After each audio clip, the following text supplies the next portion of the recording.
Hi, welcome to the Overland Legend. I'm Alan. I'm carrying on with this fixing up of this D90, this refurb, and I've got most of everything done now. There's still bits and pieces that I'm sorting out, but the bulk is done, and inside mostly everything's sorted out.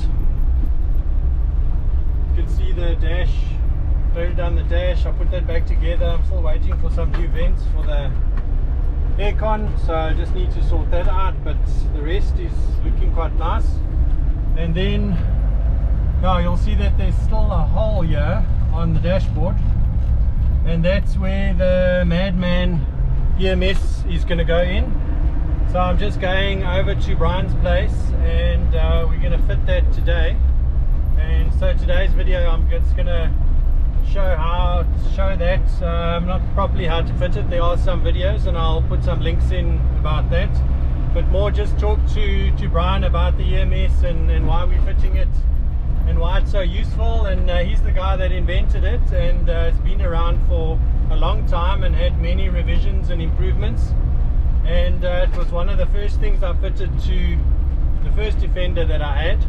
And every one that I've owned, I've had one fitted, and so I need to get one put in here. So yeah, so we'll find out about the Madman EMS today. So looking forward to that.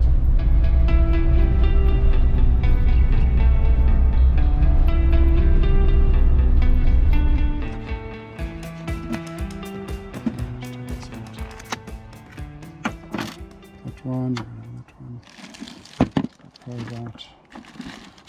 We don't need that harness because there's one in that box. There's our fitting for that. There's the other temperature sensor. These are all the sensors that we were going to be installing for this 300 TDI engine. It all comes in that installation kit with everything in. You can also get it separately as just the unit, and then you can use your own sensors, and then it would come in a box like this.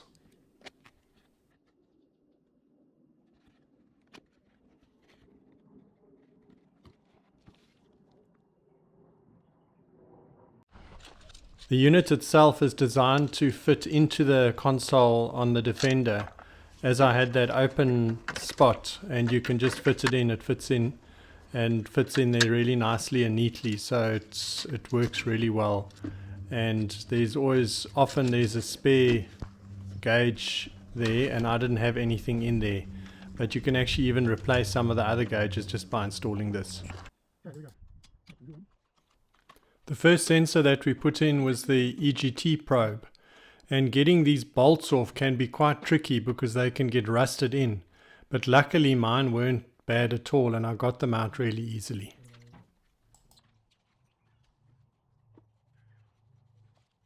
You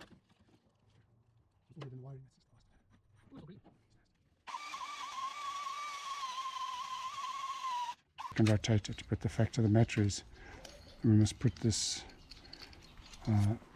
put this fitting on first.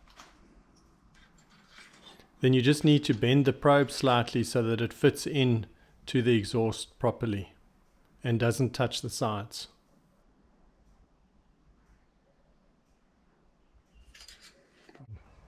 See, there's a lot of free space in there.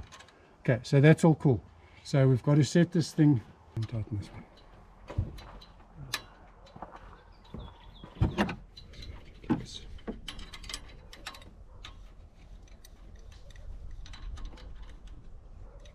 Okay, you're holding it there. Yeah.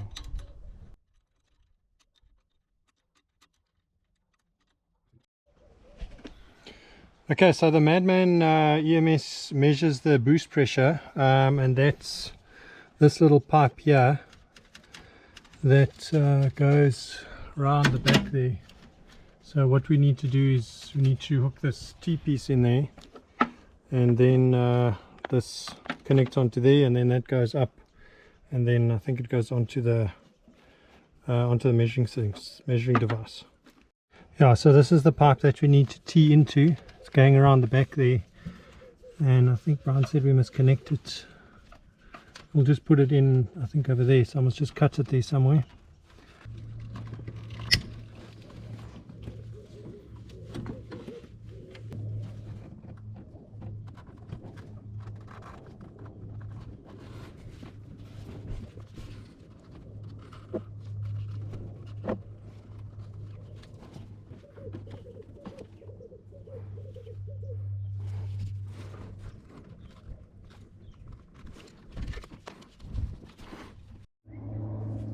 And this is the sensor for the boost pressure.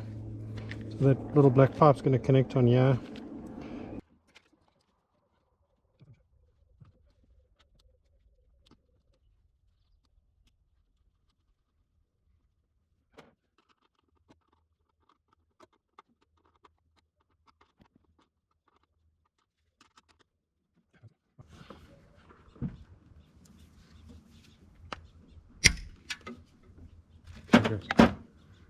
And that you just push into that, and then you can tidy it, and it's try and follow other stuff.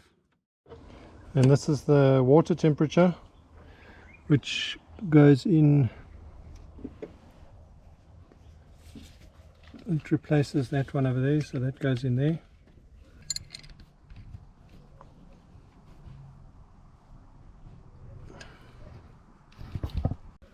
And then this is the oil pressure.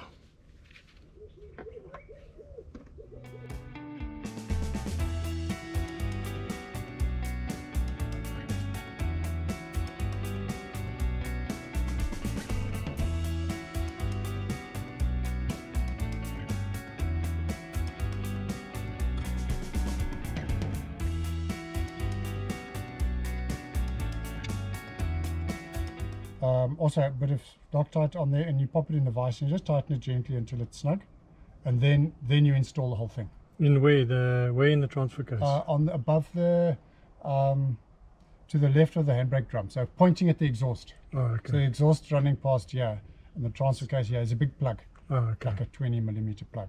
It's going to go in sideways into the exhaust thing with the copper washer.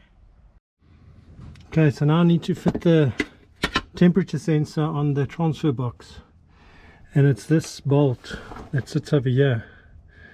It's a port that's used for on the disco, a temperature sensor. So we're going to take that bolt out and then put the sensor in there.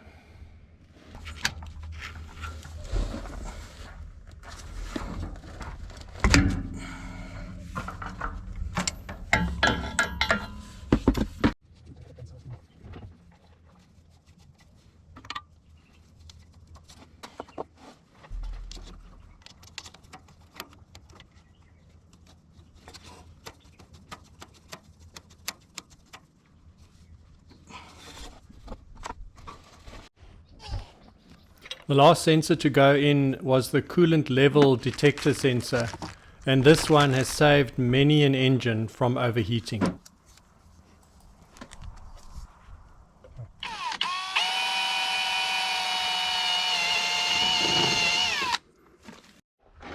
So you're going to wire this thing onto I'll there, send it around there. along there. You're going to come across here, pick it up and go along and in.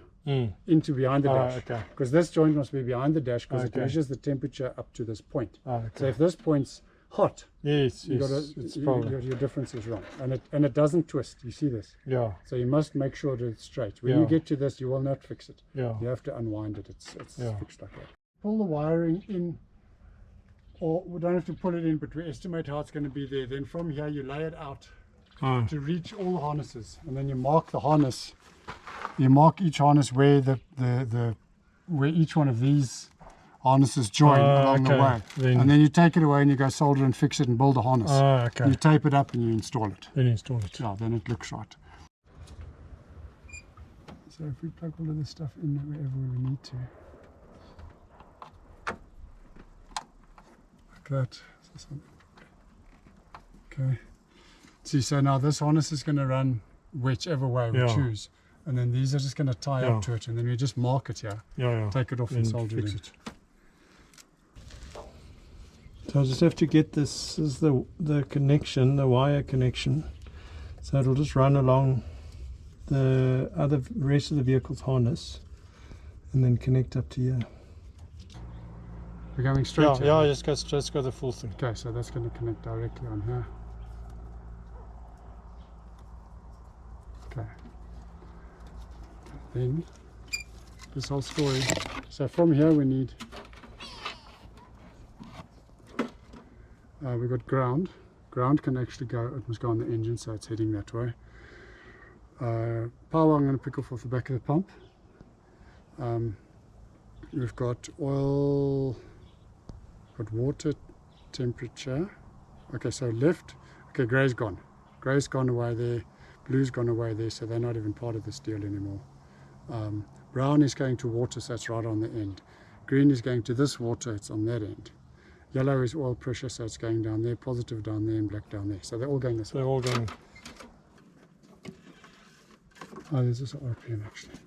Keep going. Keep going. Okay, stop. So we can put water temperature over there.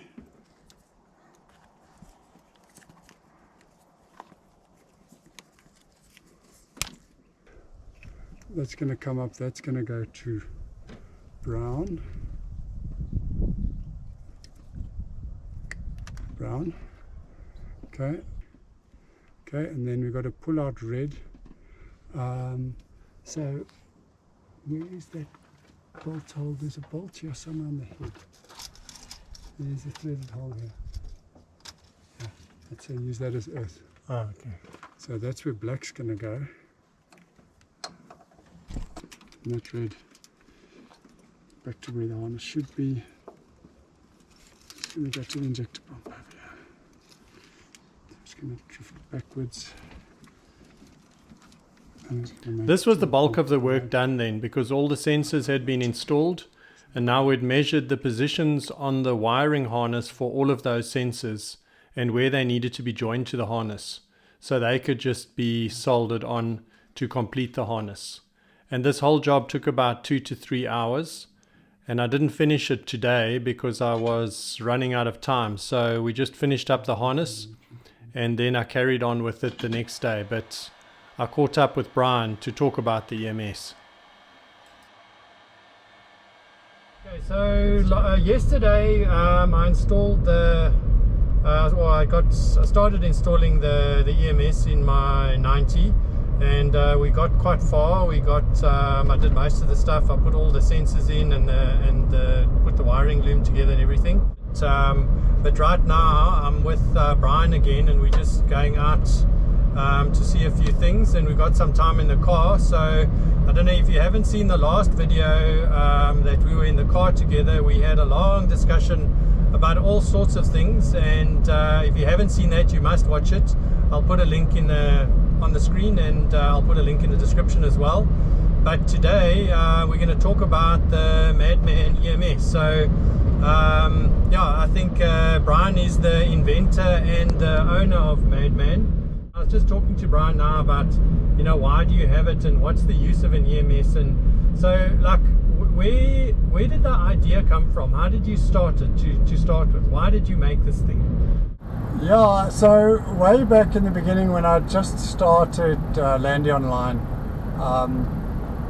then I think it was when the 300 TDI came out, but they started breaking. They got a really bad rap right in the beginning, and they were breaking, and we realized that we need to check EGT, exhaust gas temperature. That seemed to have been quite an important thing back then, and that was some 20 odd years ago. And I didn't have an instrument. I didn't have anything to measure EGT. So I eventually started buying aeronautics equipment, instrumentation to use as the EGT gauge. There were some other products popped up, the little black box popped up, but it was a very basic version, and I actually helped Chris to further the development of the black box at that stage.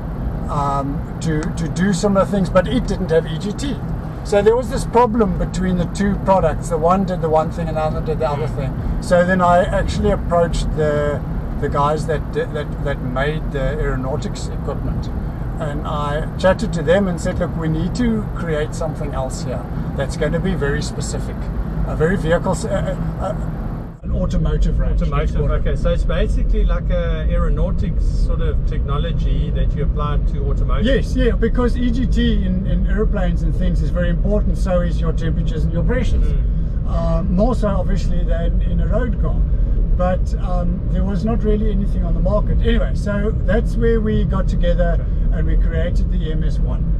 And now you're on to an EMS3. Now we're on the EMS3. So Okay. the EMS1, which was a surface mount device. Then we had the EMS2, which was a through-hole mount, which is the one that a lot of people know, the little square round one. That's one you can put straight through the That goes, dash. yeah, we actually mounted it behind the dash, so it's Okay. quite nice. But anyway. And then so the EMS3 now, what's the major? So we had the improvements over EMS2 time? and we had it fine-tuned to do exactly what we wanted it to do. And then it was time for upgrade, because we like to refresh the product every sort of 10 years or so. It needs a rebuild.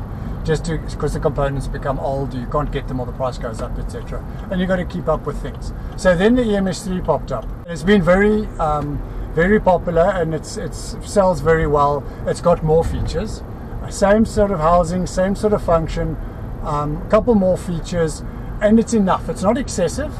It gives you more than sufficient. Several people take a whole system, but often people will take it for only 3 or 4 functions. So you don't have to have all the functions. Not at all. You can just have one function if you want, or you can have everything. Yes. So we sold a lot of units to like some of the tuner places who just buy the unit and a probe, because they're actually tuning the car. They put it in to use it for EGT, and then we have that customer coming back to us to buy the other sensors at his own time.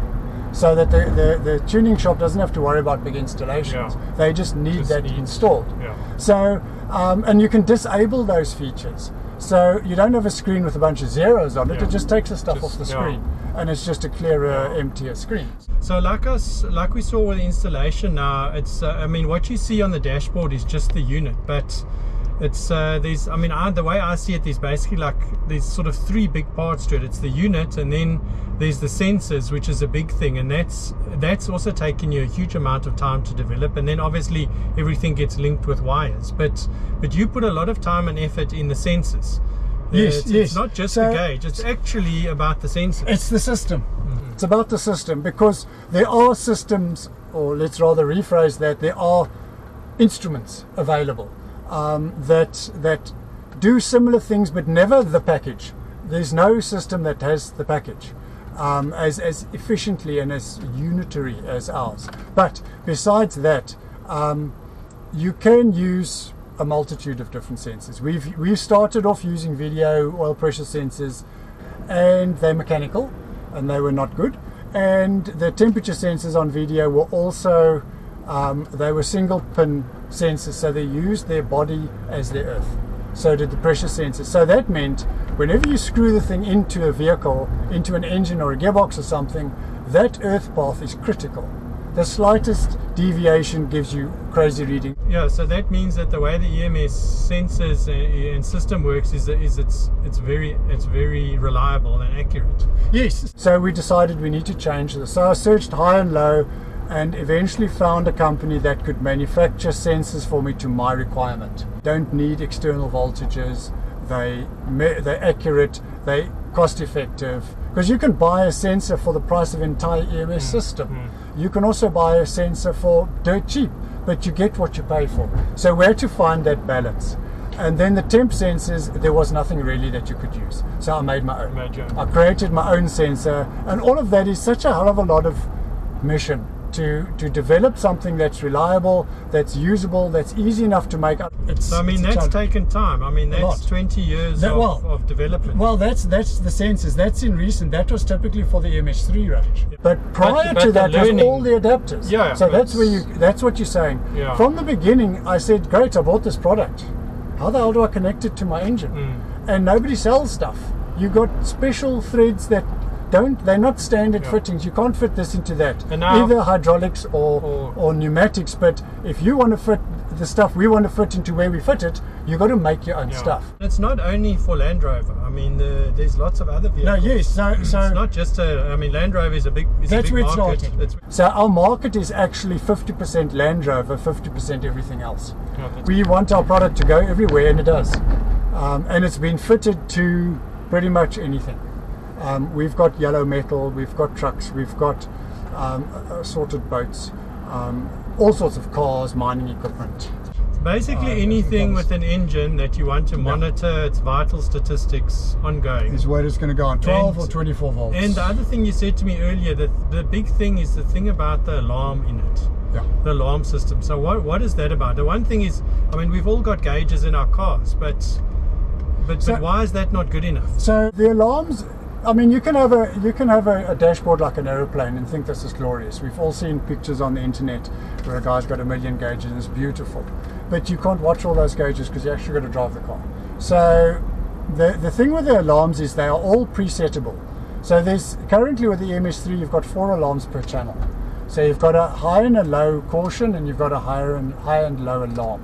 So if the thing is supposed to alarm at the bottom or alarm at the top, you can set that. You can have a caution point which says, you know, chill. It'll just change your display color and go yellow, and you know you're getting close to your limit. But the alarm you can preset to a point. Your screen will show you, the little buzzer will go off, and it calls your attention to it. And even for me, who's been using EMSs for 20 years, and you're driving along, the moment that alarm goes off, you're paying attention. You're immediately assessing the situation to see what's going on. And the nice thing with the display, the value, as well as the alarm, is the alarm goes off, you read the value, and you can see, oh, okay, it is 110, 105 degrees temperature or something. You can then make a call and decide, oh, okay, it's just because I've gone over this big hill or whatever. You know a value, and you can deal with the consequences of it. Yeah. That is the essence of it, is the alarming and the capacity of the alarming. With the 2 outputs, you can set them up the way you want, and there's alarms on everything, your battery voltage, so just go through all the things that it can measure. What are all of the we talked about EGT, but there's lots of other. So it's got dedicated inputs and it's got variable inputs, if you want to call them that. So your dedicated inputs, it's got a specific input for EGT, so it's exhaust gas temperature. It's got a specific input for water level, so that's your water level alarm. It's got a specific input as a pulse, which is your RPM or speed or something like that. And then obviously it's running on your battery system, so it's got a battery voltage as a specific channel, as it were. That's then your inputs. Then you've got 4 analog channels.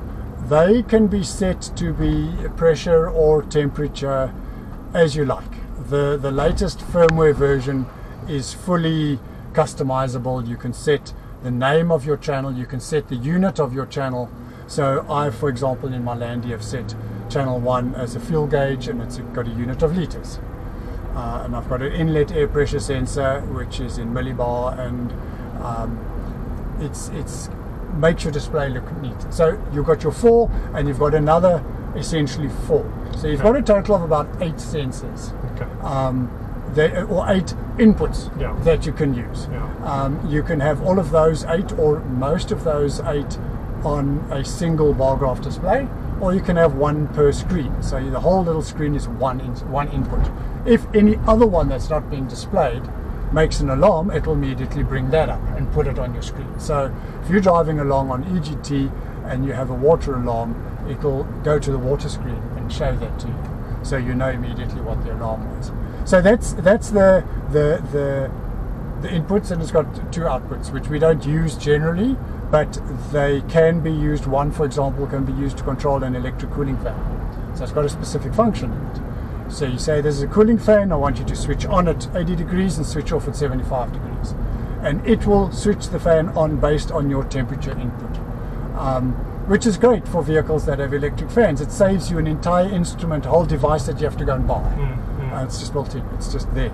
So the value in the package is enormous. If you were to go buy separate things to do all that, you're looking at 25 grand or 30 grand or whatever it is. It's crazy. Another thing though, that as far as functionality on the EMS3, we've now released the logger unit. So now what that does is it just adds another dimension. So now you can, if you're just so you can basically log your vehicle's trip, everything, the engine and everything. You can log the whole lot onto an SD card for multiple reasons. For one example is, every time you do a service, you record your log, or you make a specific note of it, and you compare your services before and after and before that, and you can have a look and see, oh wow, at this temperature my oil pressure is this is what my boost and my this and that is. You can compare stuff. It takes a bit of thought, but you can compare that stuff and actually get an idea and project, what's my engine doing, where are we going with this, is this thing going to die soon? So you can know if your engine is starting to perform worse, and before it actually fails. And you as the sole driver of your vehicle don't notice it. You one day drive your mate's car and say, "Gee, but this car goes well, eh?" And you didn't realize that it's always a gradual decline. Yes. You can't really see it. So if you look at the numbers, you can say, "But hold on, this has changed from then to now. I didn't notice it, but there's the number. Something's not right." So that's the one part. The other part is for a workshop. If you've rebuilt a motor and you have to carry the warranty for this motor for a year, you install. Well, you should get your customer to install an EMS. It's just better for everyone. But you could plug your own workshop logger into that and say, be on your way. You can either just take a log of a week's drive and analyze that data and get yourself some values and store them, or you could leave it in there and you can get ideas of alarms and things that have happened. So yeah, that's an added bonus. And then the units are upgradable. So if like now the new firmware version's out, 108 is out. It gives you the ability to change different, it's got a generic input where you can create your own input with its own name and its own units and stuff, and it's just got an update to the hour meter.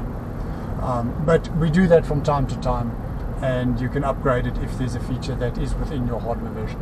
People don't always see that because they just see this little instrument, but you don't realize what it actually means. I can't drive a vehicle that doesn't have one in. I just get neurotic because it just gives you such confidence. You can just drive. And I mean, I know from having it in my vehicles, and I just know from anyone else I've ever spoken to, and also you'll often notice vehicles that are for sale, they will always list an EMS as an extra that's fitted, and that just shows you the value that people see in it. It's really.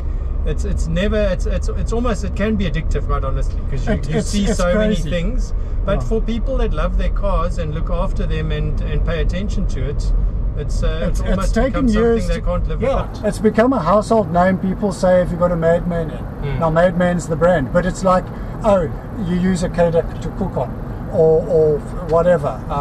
He's got an RB on his car, which would be a bull bar. It's become a brand name. So I mean, Madman is basically the best, the leader. I mean, there are lots of others, and maybe some have this or that. But as you say, the term for engine monitoring system is basically Madman. Yes, that's where it is. We were there right in the beginning, and the product gives the best spread of usability, of quality, and our customer service and things just can't be beaten. I mean, if I had to say so myself, I think we do a very good job on maintaining customer satisfaction, basically. I mean, you're selling it all over the world as well. It's not just obviously it's a South African product and you're in South Africa, but I mean, you have been selling it around the world for a long time. Yeah, so we've had various online shops right from the beginning. 20 years ago, or whenever it was, we started with an online shop, and we shipped using the post office back then. That worked. We shipped everywhere to the strangest little countries. So there are EMSs all over the world. Yes, we've got some resellers around. We've got in Australia, in the UK, in Brazil, and we've opened our own store in the US. Now, as of late last year, we've got our own online store in the US, so that sells directly, so they can order and get the next day, kind of thing. Okay, so I can look forward to all that stuff once I've got my EMS installed, which I'll hopefully, I will get done in the next day or two. It's done. I just really have to connect up the wires, and then we'll go through and show you some of these features and how they work, and I'll show some of that and share my experience with that. Yeah, we'll go through. It's basically an out-of-the-box install, so we've got to do all the settings for the 300 TDI.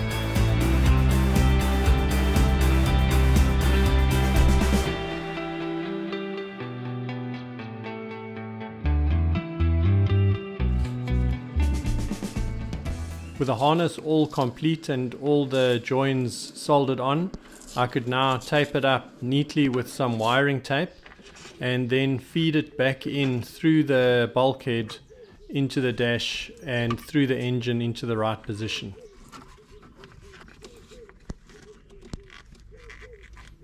The installation of the EMS is very similar on all the vehicles, and it doesn't matter which one you've got. The principles will be the same. The only difference is where the sensors are located and maybe the way that you put the wiring loom in. But everything else is the same. So this specifically was for 300 TDI, but Brian recently did a very nice video on the TD5 installation, and that will show you in detail exactly how to do everything, which is really useful. So I've put that link on the screen, and all those links are also in the description below.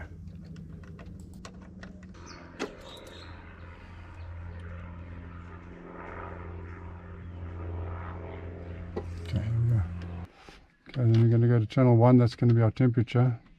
So it's set on temp, except we've got to set the sender to a LM335. That's calibration, we don't have to do that. It's called temperature. Display max 120 is fine. Alarm 105 is fine. High caution 98. You can tune that if you feel like it. Everything else is fine. Okay, so that's cool. Channel 2 is gearbox temperature, same sender, oil temperature 140, alarms at 115, so that's all good.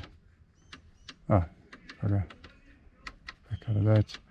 And that is oil pressure, so that's voltage, sender MPS 7, which is what we put in. Unit bar, maximum display 7 is a bit rough. Go probably about 4. Display minimum 0. High alarm is off. We don't need high alarm. Well, I suppose you can have it, doesn't matter.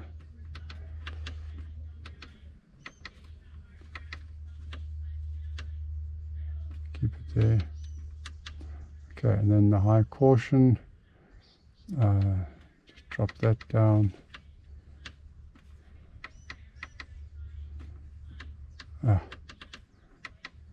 Decimal there. Low caution is 1, that's fine. Low alarm, half. Okay. Back, channel 4, this is the boost one. So that's default oil pressure switch activated. So the 4th channel is not available. So we go find the oil pressure switch, there it is. And we disable it. Then it's because the oil pressure switch makes channel 4 just a like a digital on-off kind of thing. Okay, so then that's disabled. We go back, then we'll have our channel 4 available.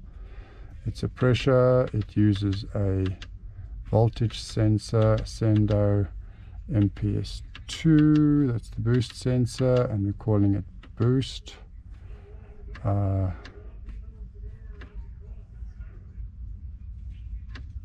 I don't know what you want to call it, BST.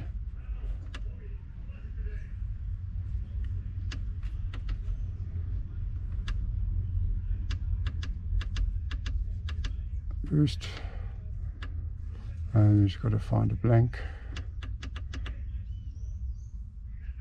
Right. It'll take a while to get there.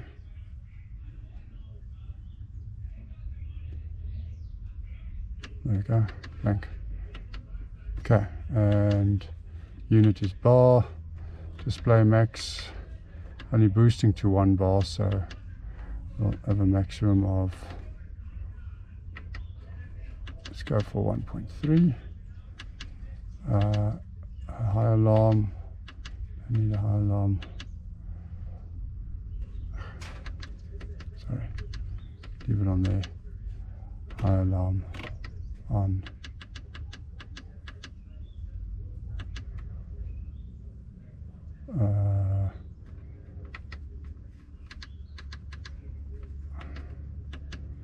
High caution 1.2. Low caution, we don't have a low caution, so we're just going to set that to 0. Low alarm, we don't use a low alarm on boost, and we'll set that to 0 as well. Then it makes your graph look nice and clean. Okay, there it is. Channel 4, the voltage is usually okay. So it says battery, the maximum 15, display minimum 8. It will alarm at 14.5. It 12.5, that's all normal, that's fine. The CLD is preset, so it will take 3 seconds delay, and it's a sensitivity of 50%. It's halfway, so that's all fine, so we don't have to change that. RPM we're not using because we haven't wired it properly yet, so we will just say off, takes it out of the way, and that's that. Exit it, and can we start?